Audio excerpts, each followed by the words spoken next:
We got the 4th of July long weekend coming up, and I thought it would be really cool to have my friend in here, Colton McAbee, who is affectionately known as the J6 Sheriff. Colton became a political prisoner on January 6, 2021. And well, because of the events on that day, it was a couple weeks after. And I first really heard about your story from your wonderful wife, Sarah, who really she stepped up for you while you were away, and she stood in the gap, and she raised the flag on your story and really did a lot. I mean, she was raising money for J6 prisoners, appellate lawyers. She was raising money for J6 families to go visit J6 prisoners. Your wife was incredible, and she stood by you this whole time. Then I met you, and I was like, oh, it makes so much sense. Like, you're a stand-up guy. And I wanted to have you in here because I feel like it's a great time for a conversation about freedom. So, Colton McAbee, welcome to the show, man. How are you? I'm good, man. Thanks for having me. Absolutely. I'm very excited to have you here. Give me a brief synopsis, kind of like a rundown on what happened January 6, 2021, how long you spent away, and kind of what it's been like to rebuild since you got released on the Donald Trump pardon.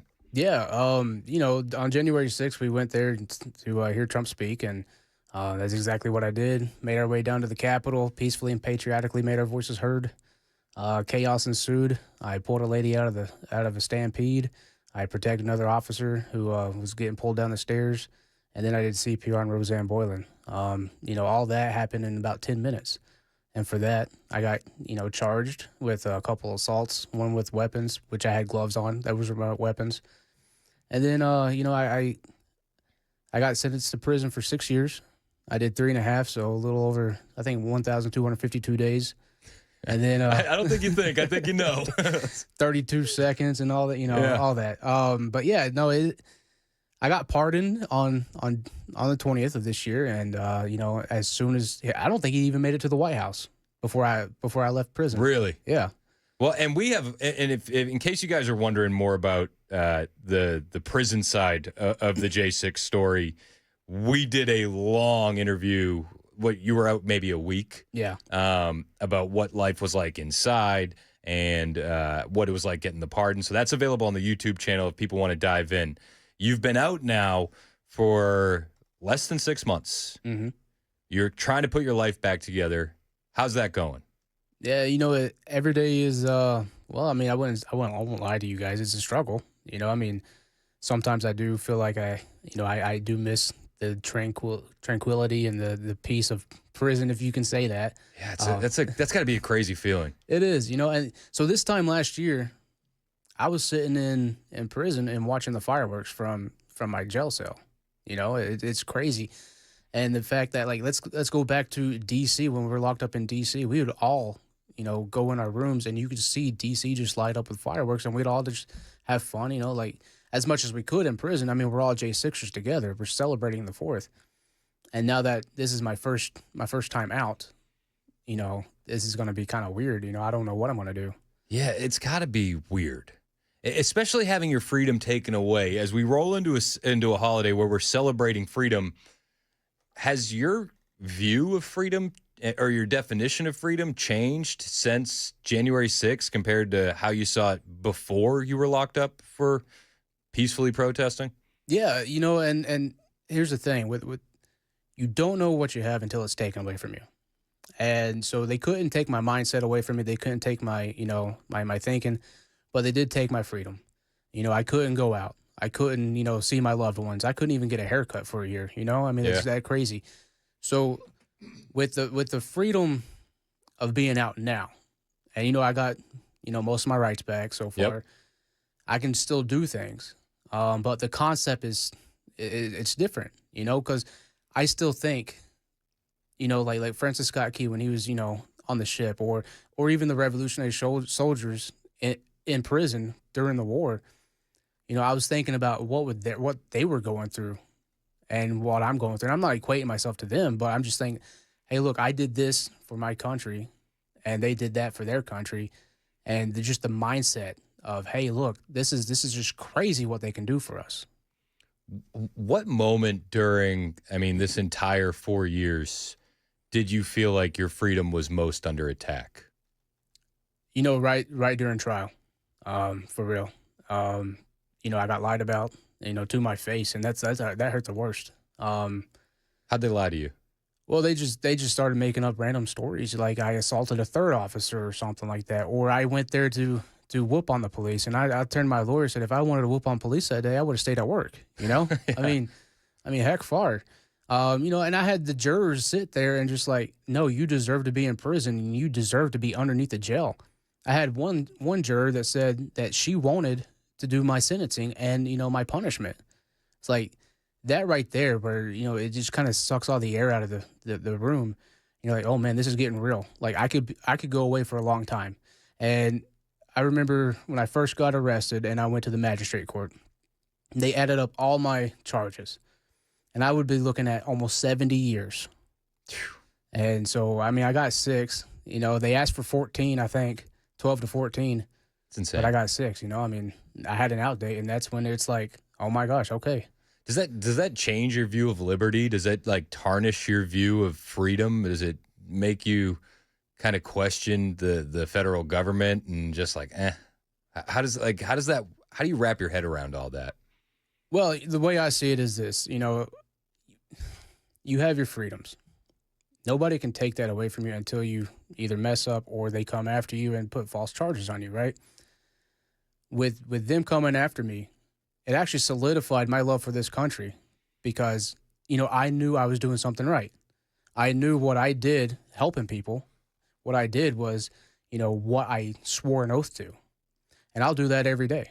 So they can come after us. They can do whatever they need to do. But at the end of the day, I'm going to honor my oath and I'm going to stick up for everybody. And that's true freedom.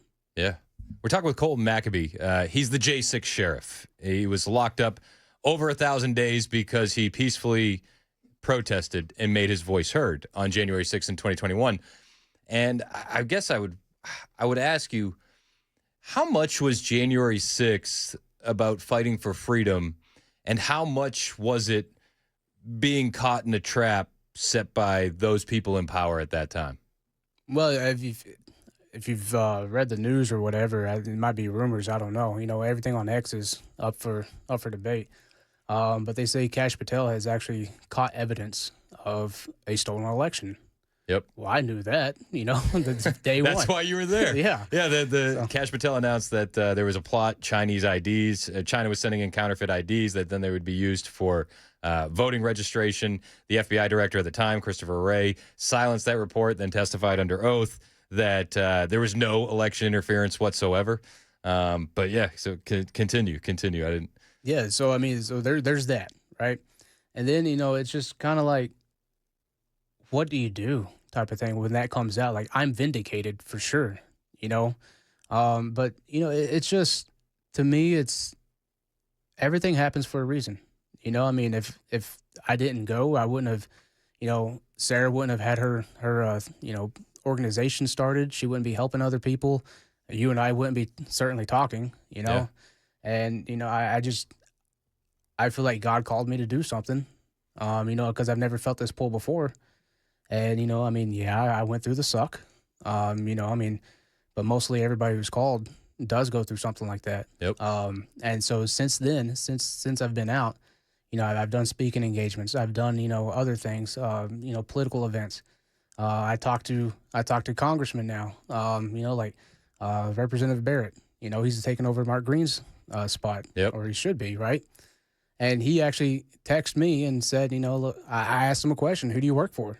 He said he works for his constituent. He works for his people, not the people in Nashville that doesn't, that like those people don't pay his bills. We Right. pay his bills, Right. and that's what I'm looking for. And so it's like, the whole concept of, liberty, freedom and whatnot, until, like I said, until you lose it, like you never truly know what you have. It's interesting, man. And you lost everything. Yeah. But, it's like, I think it was David Goggins. It's like on the other side of that suck is greatness, right? Yeah. I like how you smile. I like how Yeah. you smile right away. It's like, but on the other side of that, it is something that is really cool. And kind of what you're doing right now is It's pretty cool, and it's cool for me to watch. I mean, I remember seeing you a week after you got out of prison, and I walked out to grab you just moments ago. I was like, "Oh crap, man, you got jacked." I was like, "Look at you, dude." I was like, "You've been buffing up," but you're rebuilding your life. How has that been going? Yeah, it's a slow struggle. It took a while for me to get a job, and I got one finally. And I'm grateful. I'm very grateful that somebody gave me a chance. Because even when I run my background check, it still comes back as a felon. But at the very bottom says pardoned. So that's still hindering me. But yeah, I've been working a lot. Trying to get the money back. I'm Because that's a huge financial strain on you and your Yeah. family. It What really you is. went through. Yeah, I mean, we spent, oh my goodness, at least six figures on lawyers, on commissary, phone time, everything. And like our previous conversation, I've been to 12 different facilities. Yeah. Every time you had to start over and buy other things, and not all of them have the same phone system.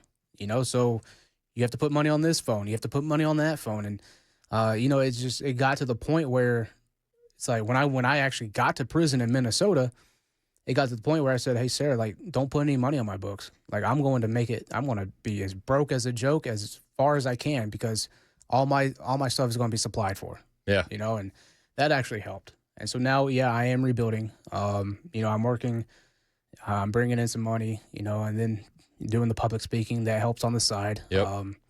Sarah, she's a workhorse. She Yep. works all the time. So she's paying the bills too. So, I mean, yeah, we're doing it together. How has your relationship with God been through all of this? That's a great question, because I know last time we talked about, I was fully in, right? Yep. And that hasn't changed. I have questioned, hey, why are we going through this? Why is it such a grind? But diamonds are made, with a lot of pressure. And, I found a church, it's down in Lawrenceburg, it's a little red barn. Love it. My good friend of mine, he preaches there. Brandon, he's doing amazing things. And the thing I like about it is he's real about it. He does preaching and politics, because he and I have the same belief. We need to put God back into the politics. Yes. And so that's what I got drawn to. Yeah, So- we got to bring God back into the public square. Oh yeah, 100%. for sure. That's what's going to change things, not removing them, bringing them back. But we were talking off the air. So, I mean, you spent over 1,200 days in prison, 12 different facilities. Yeah. And I couldn't help but bust out laughing at your take on Alligator Alcatraz. Yeah, man, it's sweet. It's real nice in there. This is a guy that has been in 12 federal prisons. Well, 12 county jails and, 2 federal prisons, yeah. Okay. What is so nice about Alligator Alcatraz? Because you said to me, like, I wish I could have been sent somewhere like that. They got pillows, man. They got pillows. They got nice concrete floors, nice facilities. I mean, yeah, they got chain link fence or whatever, but I mean, that is great. It's all clean. I mean, we would love to be there if we were still locked up. But the left tells me that it's a concentration camp. Yeah, well, they can't concentrate. So when you see the left acting just insane about the treatment of illegal aliens, does that kind of infuriate you because you're an American citizen and the way they treated you? Yeah, for sure. I mean, and that's one of the things that really get underneath my skin is that they love foreigners more than they love Americans. They expect that the left is so anti-American, it's not even funny. And the way they treated us, they cheered when the FBI hunted us down. Yep. And locked us away. I've had so many comments towards me saying I should still be in jail. Well, newsflash, I would have gotten out no matter what, this year. But they do not want American citizens, thriving. But if I come over here illegally, I should get everything underneath the sun. It's unbelievable. I can see you getting visibly angry about it because you had your freedom taken away for over 1,200 days. Yeah. And you were protecting police officers who were being assaulted. And then you were charged with assault yourself. Mm-hmm. And then you see an illegal alien come in. One of the guys on a deportation flight was a cannibal and was like eating his own arm. Yeah, I heard that. And these are the people that the left are defending. Yeah, well, they can't even pronounce his name. No, but a guy like you, they say throw away the key. Exactly. When you were a sheriff for how many years in Tennessee? 7. Yep. And it's like, no. He's a terrible person. Oh, yeah. I was a danger to my community, apparently. Seriously. I'm a little nervous sitting next to you right now. I'll be perfectly honest.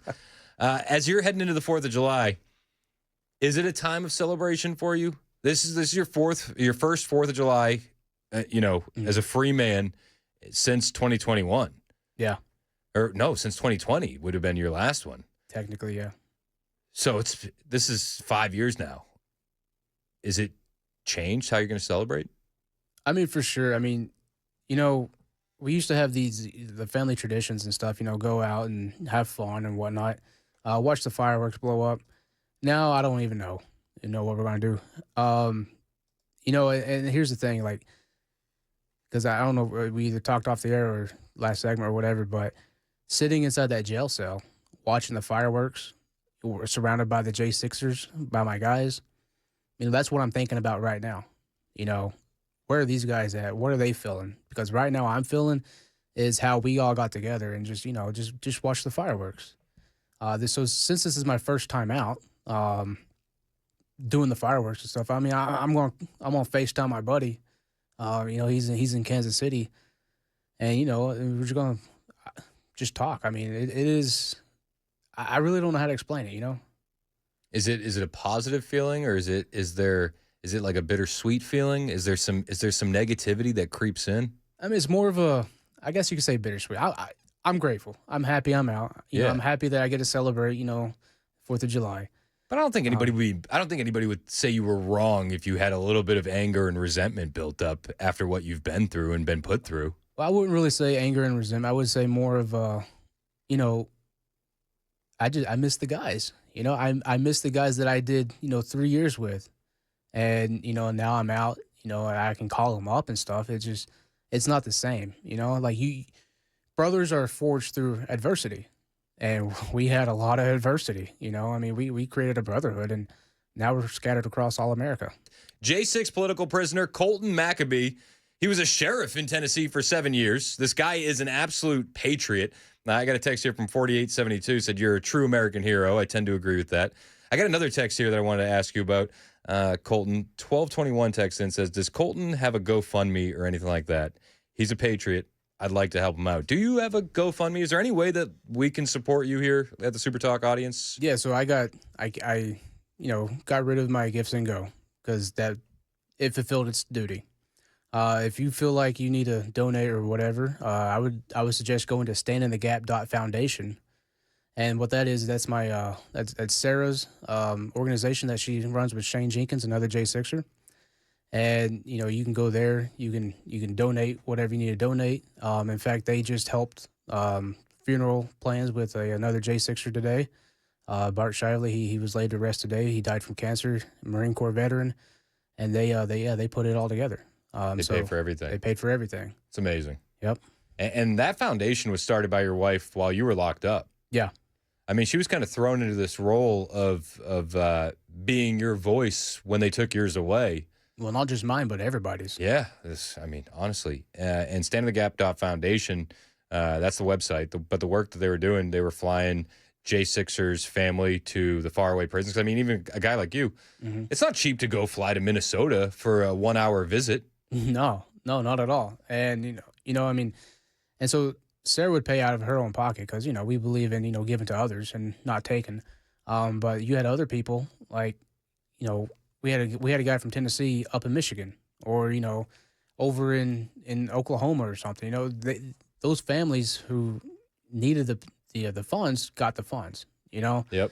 And so they put all that together. They paid for airfare, hotels. I don't know if they paid for food or not, but sometimes rental cars.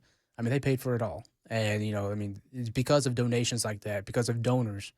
And it's all been 100% donor raised. Well, I say that, but Sarah put a lot of money in too. But, even though we're not in anymore, it's still helping J6ers. Yeah. I mean, it's incredible. I love the way you guys have pivoted and then you're taking care of these heroes even after they move on. It's great work what you guys are doing. So, yeah, if you guys want to support Colton and his wonderful wife, Sarah, standinthegap.foundation. That'll also help countless J6ers all over the country. As we're heading into the 4th of July weekend, we talked a little bit about Alligator Alcatraz, and you joked, you're like, I wish I could have gone somewhere as nice as that. But what do you think is like, as an American that hasn't gone through what you've been through, what am I missing from the J6 thing? What is like a takeaway that you have that you go, man, nobody ever thinks about this. Nobody realizes I went through X, or, what happened was here. This was a big deal. What's your biggest takeaway from everything you've been through? Well, I mean, I'll say it has emboldened me to actually, talk more. Because used to, I was political a little bit, but, I wasn't vocal. Now I am vocal because, they took everything from me. And I'm going to make sure that everybody knows what happened. My thing is this, once you get locked up for your First Amendment rights, for freedom of speech and, right to assembly, what else can they do for you? They can't take anything else away from me, So I'm not advocating on going back, but what I do want to advocate for is don't be afraid to stand up for what you believe in. But the same thing is be prepared to pay the consequences. I mean, because if you don't have anything to stand on, you're going to kneel for anything, right? Yep. How has your views of the legal system changed? Being the sheriff for so long. 7 years. 7 years. I thought, you went to jail, you were guilty. You went to court, you had your time, enough said. And then I went through it. I'm like, oh my goodness, this has changed my mind, because, I mean, hindsight's 20/20, but going through that, there is a two-tier justice system. I mean, look at just recently with Diddy, Yep. You have money, you can pay your way out, or, like, let's say me, I didn't have money. I couldn't pay my way out, but, you had other people who could, got off scot-free. When I was in jail, I was kept in jail because I was a danger to my community, so said the prosecutor, because I was a cop. I didn't get bond or anything. Yet there's a guy in D.C. who followed a congresswoman to her hotel, choked her out inside the elevator, bit a cop and kicked another cop, and got probation. What? There's two-tier justice. And until we fix that, we're not going to have a good justice system. Do you feel like since you were pardoned by Donald Trump that any of those kind of institutional changes have happened, or are you still kind of waiting for those changes to come? I'm still waiting. I think we're all waiting. I mean, what? Not to bash them, but like, what's Cash and Pam Bondi doing? Yeah, I understand it takes time to build a case, but at this point in time, we've had almost 1,000 J6ers arrested. So I want to see accountability. And if Cash actually has the receipts saying the election was stolen, then we need to go after the January 6th committee, go after, all the people who were fake pardoned by the auto pen, and just hold them accountable. Do you think if we don't hold them accountable, that this is going to kind of be the legal blueprint for how they deal with, future fights or future protests politically? Do you think that we're going to see this repeated out again down the road if we don't fix these errors, or do you think that this is kind of like a one and done? I mean, I think you see it no matter what. I mean, you see it now. I mean, yeah, we had one bad day in 21. The right.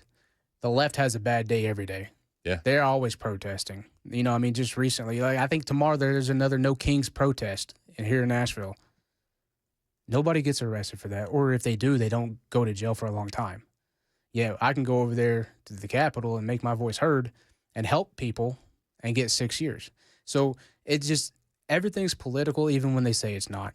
And I hate to say it, but the left has a cap on it. The left can sit there and do what they want to do and not have any consequences. No, it doesn't seem like they have many consequences, though. With these last riots, we are seeing federal charges coming in, yeah, which will supersede what L.A. was able to do. It's kind of got me a little giddy because I was like, oh, keep protesting, lose that right to vote, lose the right to a firearm. If you want to mess around, you're going to find out. But how do you view those protests? Do you want the book thrown at those guys, or is there some where you see them standing in the crowd where you go, man, they're not really doing anything? I don't want the book to be thrown at them. No, I want them to have a fair trial, something I didn't get. I want them to actually go through the process, the due process, and, if they're convicted and they're guilty of it, do your time. I mean, if you're just standing there and the riot breaks out and you're just like caught up in the middle, like, hey, look, man, just go, But if you're actually rioting, go through the legal system properly. Get the due process that we were denied. Do your time, get out. Do you think somebody that is in one of these like anti-immigration riots or the No Kings protests, if they're doing something nefarious, do you think that they're going to get the same kind of treatment that you got, or do you think they're going to be treated a bit better? No, they'll be treated a bit better. So let's back up to January 6th. So my good friend Billy Cressman, he actually has 6 rules named after him that was treated for us. So it's more than minimal planning. It's I can't remember all of it, but anyways, you have 6 Cressman factors that they applied to us to keep us inside the jail, to keep us, like no bond. They created it for us and only used it for us. They have not used it since then. You've had multiple protests at the Capitol. You've had multiple protests, L.A. or here or whatever. Some of them are federal protests, but you're not using what you created, the Cressman factors, against them. Why not? That's all purely political. It is. Does that infuriate you? Yeah, I mean, it really does, because those 6 Cressman factors, and I tell them every day, you're the reason I was in jail, But those 6 Cressman factors are just arbitrarily they were just made up. They're fake, and for a judge to make that up and then just throw them away, I mean, how is that justice? It's not. It sounds like 6 feet of social distancing. It's Yeah. just randomly pulled out of thin air, and now everybody has to listen to it. We're talking with Colton McAbee. He is a J6 political prisoner. He was a sheriff here in Tennessee for 7 years. He's a great guy. You can find him on X at Real Sheriff Mac.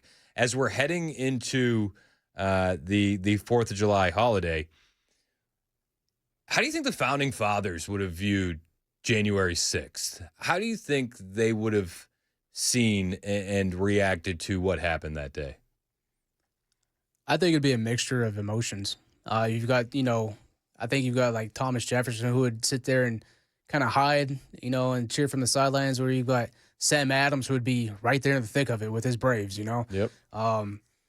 At the end of the day, that's what the First Amendment was created for, and not just that, but I mean, like, the Constitution says, you have the right to redress your grievances, right?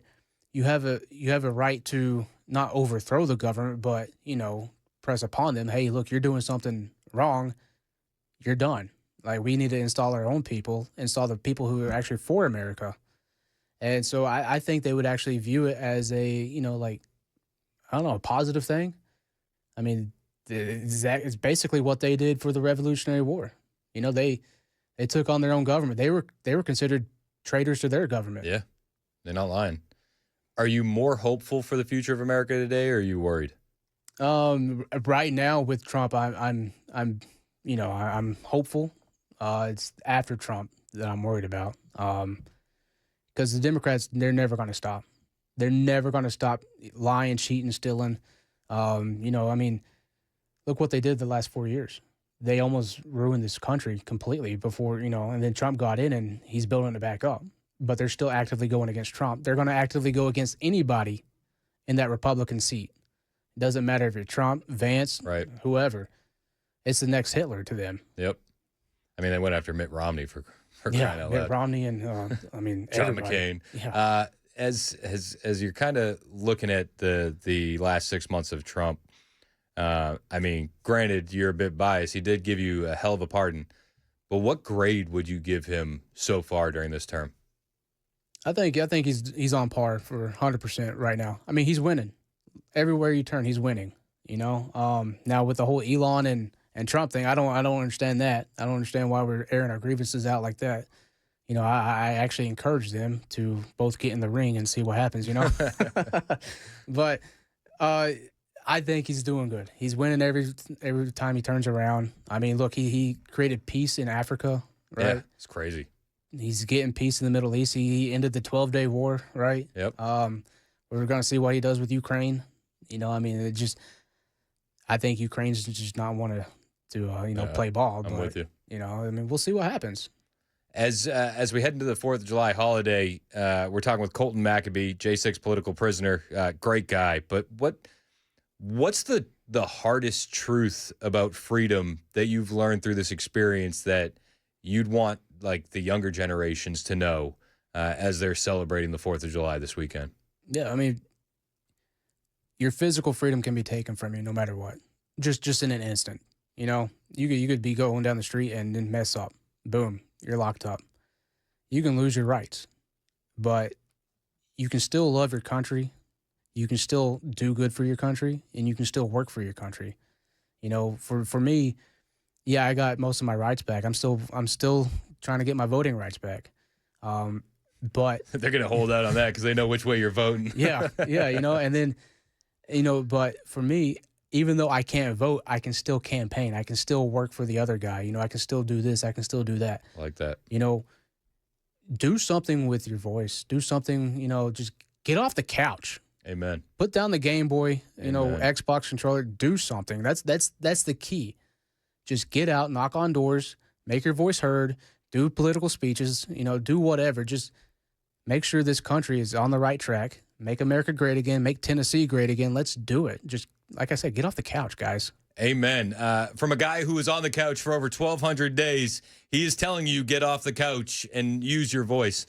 Colton McAbee, I really appreciate the time today, man. And anything you need, you know you always got a friend here at Super Talk 99.7 WTN. Make sure you guys go follow Colton on X. It's Real Sheriff Mac. That's Real Sheriff Mac on X. I'd love to see you get those follower numbers up. Everybody that listens to this program needs to follow you on X and support you on this journey. You're a patriot, man, and I'm grateful for you spending some time with us today. Thank you so much. Hey, no, thank you, guys. Thank you so much.